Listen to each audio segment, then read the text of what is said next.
আসসালামু আলাইকুম। এখন এফিমেরাল ফিভারের সিজন, আমি একটি ভিডিও দেখিয়েছি এর আগে যে এফিমেরাল ফিভার হলে কি রকম সমস্যাগুলো হয়। তো একটা high yielding cow ephemeral fever হলে কি রকম সমস্যায় ভোগে, কি কি সিমটম হয় সেটা আপনাদের দেখাবো।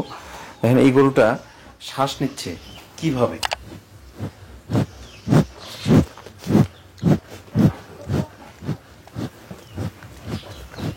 শুয়ে আছে অথচ তার শ্বাসের ধরন দেখেন, এইভাবে শ্বাস নিচ্ছে। টেম্পারেচার প্রায় 106 এইরকম টেম্পারেচার, এবং তাকে গোসল দেওয়া হচ্ছে। গোসল দিলে একটু তার শ্বাসকষ্টটা কমতেছে, বা এই হাঁপানো যেটা এটা কমে যাচ্ছে, মুখ দিয়ে লালা পড়াটা কমে যাচ্ছে। কিন্তু যখনই তার টেম্পারেচারটা রেইজ করতেছে তখনই তার এইরকম সমস্যা দেখা দেয়। তো এটা হলো 3 ডে সিকনেস। 3 ডে সিকনেসে এই গরুগুলো যখন গর্ভবতী হয় তখনই হয় মারাত্মক অবস্থাটা। এটা তো গর্ভবতী, ও আচ্ছা।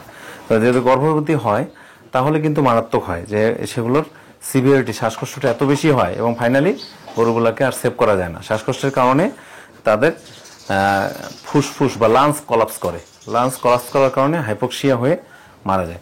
তো এই গরুগুলোর ক্ষেত্রে প্রাথমিক অবস্থায় যেটা করা দরকার সেটা হলো যে আপনার তাপমাত্রা কমানো, প্রচুর পরিমাণে পানি ঢালা, এবং যদি শ্বাসকষ্টটা এমন পর্যায়ে চলে যায় যে মাথা সমান করে দিয়েছে, দেখেন ওর কিন্তু ওঠার কোনো ইয়া নাই, এর কিন্তু ওঠার আগ্রহ নাই, কারণ তার মাথাটা প্রায় স্ট্রেট, দেখেন স্ট্রেট করে দিয়ে শ্বাস নিচ্ছে। ঠিক আছে, মাথা যখন স্ট্রেট করবে এবং শ্বাস নিবে ওইরকম খুব র্যাপিডলি, তখন সেই অ্যানিমেলগুলো বাঁচানো খুব মুশকিল হয়ে যায়। হাই ইল্ডিং কাউয়ের ক্ষেত্রে আবার এটা আরও জটিল হয় এই কেসগুলো, যার কারণে আমরা এইরকম কেস যদি পাই তাহলে অবশ্যই একজন ভেটেরিনারির শরণাপন্ন হব এবং ভেটেরিনারির কাছ থেকে সঠিক গাইডলাইন মেনে ট্রিটমেন্ট নেব। তা না হলে এবার এফিমেরাল ফিভারে যে পরিমাণ গরু মারা যাচ্ছে, তাহলে যদি সঠিকভাবে ট্রিটমেন্ট না করা হয় তাহলে কিন্তু আমরা ক্ষতিগ্রস্ত হব।